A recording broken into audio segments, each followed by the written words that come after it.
Assalamualaikum warahmatullahi wabarakatuh. Saya Ivan Habibi, calon guru penggerak angkatan 9, kelas 299B dari SMP Negeri 3 Tanah Merah. Pada kesempatan ini, saya akan menjelaskan tentang koneksi antar materi, kesimpulan, dan refleksi.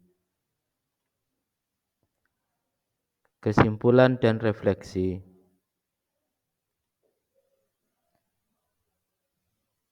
Kesimpulan dan penjelasan mengenai pemikiran Ki Hajar Dewantara. Pada pemikiran Ki Hajar Dewantara terkenal dengan istilah trilogi pendidikan, yaitu ing ngarsa sung tulodo, ing madya mangunkarsa tutwuri handayani.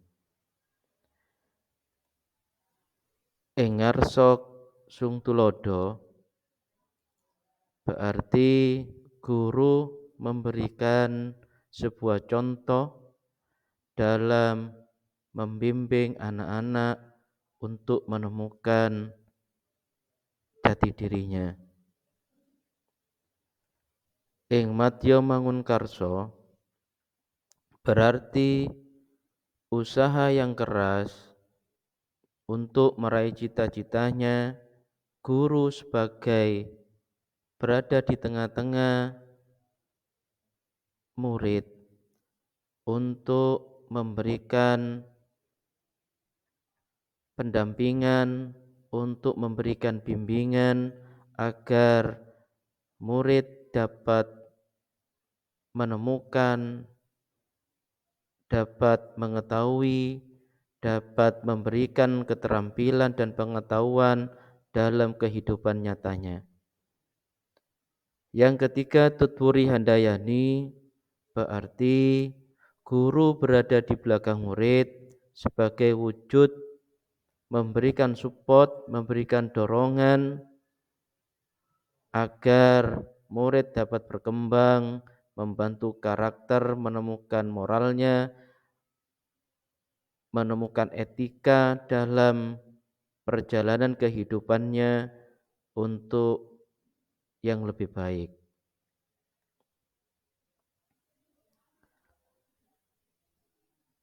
Yang kedua,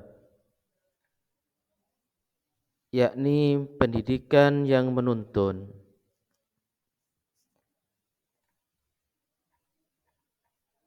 Pendidikan yang menuntun dalam pemikiran Ki Hajar Dewantara bermakna bahwa peran dan tanggung jawab orang tua atau pengasuh dalam membimbing dan membantu anak-anak untuk tumbuh kembang secara optimal baik dari segi fisik, emosional, sosial maupun intelektual. Guru juga memberikan pemahaman karakter, membimbing anak-anak, memberikan suri tauladan, dan memberikan proses pembelajaran yang optimal. Yang ketiga adalah pendidikan sesuai dengan kodrat alam dan kodrat zaman, di mana anak-anak dalam proses pendidikannya disesuaikan dengan zamannya, disesuaikan dengan keadaan lingkungannya, disesuaikan dengan keadaan masyarakatnya. Sangat berbeda pendidikan anak yang berada di pesisir dengan di perkotaan. Sangat berbeda pula ketika pendidikan anak-anak pada tahun 80-an dan di zaman sekarang. Dengan teknologi yang sangat berkembang pesat, dengan kemajuan teknologi yang tidak bisa dibendung, maka anak-anak disesuaikan pendidikannya sesuai dengan zaman yang mereka laksanakan saat ini. Yang keempat adalah penerapan budi pekerti. proses dalam meniti karir anak-anak, proses dalam pembelajaran anak-anak tidak terlepas dari budi pekerti yang tumbuh di dalam diri anak-anak. Pembangunan karakter yang sesuai dengan sosio budaya masyarakatnya, apalagi kita di wilayah timur Indonesia menganut budaya timur, budaya sopan santun, budaya etika yang sangat dijunjung tinggi, yang sangat dikedepankan dalam proses pembelajaran. Apa yang saya percaya tentang murid dan pembelajaran di kelas sebelum saya mempelajari modul 1.1? Yang pertama adalah tugas guru adalah transfer ilmu. Dulu saya berpikir bahwa guru adalah sebagai subjek utama dalam anak-anak mencari ilmu. Guru adalah aktor utama dalam anak-anak mendapatkan sebuah pengetahuan. Yang kedua, guru adalah sebagai sumber belajar. Dulu pemikiran saya bahwa anak-anak itu harus selalu bersumber pada guru. Padahal anak-anak memiliki jiwa, memiliki pengetahuan yang sangat luas, bisa mencari sumber belajar yang lain. Tetapi dulu pemikiran saya, guru adalah satu-satunya sumber belajar untuk mentransformasikan keilmuannya. Yang ketiga, orientasi pada nilai.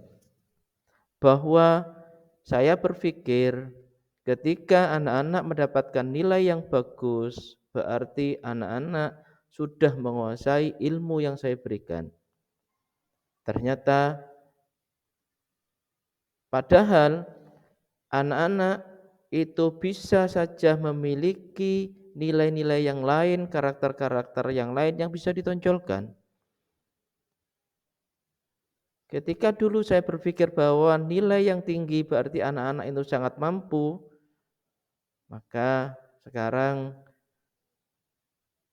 padahal asesmen dalam penilaiannya anak-anak itu banyak sekali. Sehingga tidak hanya menitik beratkan pada nilai yang tinggi, mungkin dari sisi akhlaknya, dari sisi moralnya, dari sisi etikanya itu dapat dikembangkan. Apa yang berubah dari pemikiran atau perilaku saya setelah mempelajari modul ini? Yang pertama, guru sebagai penuntun. Bahwa anak-anak ada masa pembelajarannya sendiri. Anak-anak punya zamannya sendiri. Anak-anak memiliki karakter, memiliki kemampuan, memiliki hobi sendiri-sendiri. Maka guru saat ini saya harus menuntun anak-anak dalam mewujudkan karakternya, dalam mewujudkan impiannya. Yang kedua, siswa adalah subjek pembelajaran. Bahwa pembelajaran yang saat ini itu adalah berpusat pada anak, berpusat pada murid. Jadi anak-anak sangat merdeka dalam belajar. Anak-anak bisa berimprovisasi dalam pembelajarannya, dalam menemukan karakternya, dalam menemukan pemahamannya. Yang ketiga, pembelajaran yang menyenangkan. Bahwa ketika pembelajaran itu tidak lagi berpusat pada guru, maka anak-anak sebagai subjek dalam pembelajaran, maka saya menciptakan sebuah ekosistem pembelajaran yang menyenangkan bagi anak-anak. Yang segera saya terapkan lebih baik agar kelas saya mencerminkan pemikiran Ki Hajar Dewantoro adalah yang pertama, saya harus mampu mengidentifikasi kebutuhan dan karakter peserta didik saya. Karena karakter peserta didik itu bermacam-macam. Karakter peserta didik sangat heterogen sehingga saya harus mampu memilah dan memilih dan menerapkan metode yang sesuai dengan bakat dan minat anak-anak. Yang kedua, menyusun pembelajaran yang menyenangkan. Yang ketiga, menjadi guru penuntun, bahwa pembelajaran harus menyenangkan, pembelajaran harus berpusat pada anak-anak. Maka saya sebagai seorang guru harus menuntun anak-anak dalam proses pembelajarannya. Yang keempat, yaitu pembelajaran yang berpusat pada murid. Bahwa ketika pembelajaran berpusat pada murid, maka anak-anak dapat menemukan cara belajarnya sendiri, dapat menentukan cara pemahamannya sendiri. Anak-anak dapat mengetahui apa yang dia butuhkan dalam mencapai kehidupannya yang lebih baik. Itu pemaparan saya, kurang lebihnya saya mohon maaf.